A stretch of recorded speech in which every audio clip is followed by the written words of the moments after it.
মতে বলতে পারি যে বিজয় আমাদের হয়ে গেছে, আনুষ্ঠানিকতা ইনশাল্লাহ হবে 12 তারিখ ইনশাল্লাহ। তো আপনাদের নিয়ে কাজ করতে চাই, আপনাদের পাশে থাকতে চাই।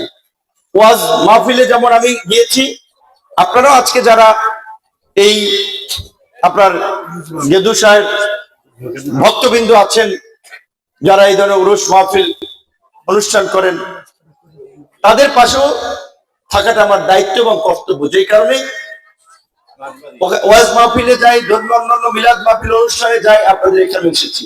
এটা আমাদের দেশের বৈচিত্র্য। হ্যাঁ, এখানে আউল বাউল অনেক ধরনের বিভিন্ন সংঘ সংগঠন আছে।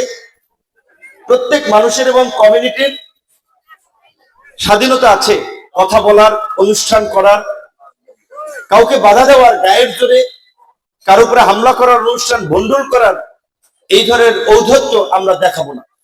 এতে সমাজে বিশৃঙ্খলা বাড়বে, নৈরাজ্য হবে। তো আমার এখানে মূল আসার কারণ এটাই, আপনাদের প্রতিও আমার সংহতি সমবেদনা জানানো, আপনাদের পাশে থাকবো। দল মত ধর্ম বর্ণ নির্বিশেষে।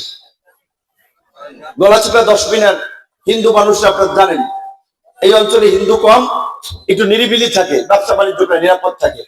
কিন্তু আমরা দেখেছি যে অনেক সময় রাজনৈতিক পট পরিবর্তনের পরে হিন্দুদের ব্যবসা বাণিজ্যে হামলা হয়, ঘর বাড়িতে হামলা হয়, অনেক এলাকা থাকতে পারে না, মামলা হয়।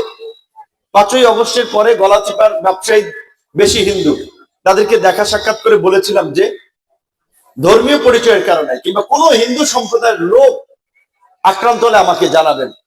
ব্যবসা বাণিজ্য করতে গেলে 1 পয়সা কাউকে চাঁদা দিতে হবে না। তো আমরা আগামীতে এই গলাচিপা 10 মিনাকে একটা রোল মডেল করতে চাই। কোন ক্ষেত্রে রোল মডেল? রাজনৈতিক সম্প্রীতির ক্ষেত্রে। রাজনৈতিক সম্প্রীতিটা কি?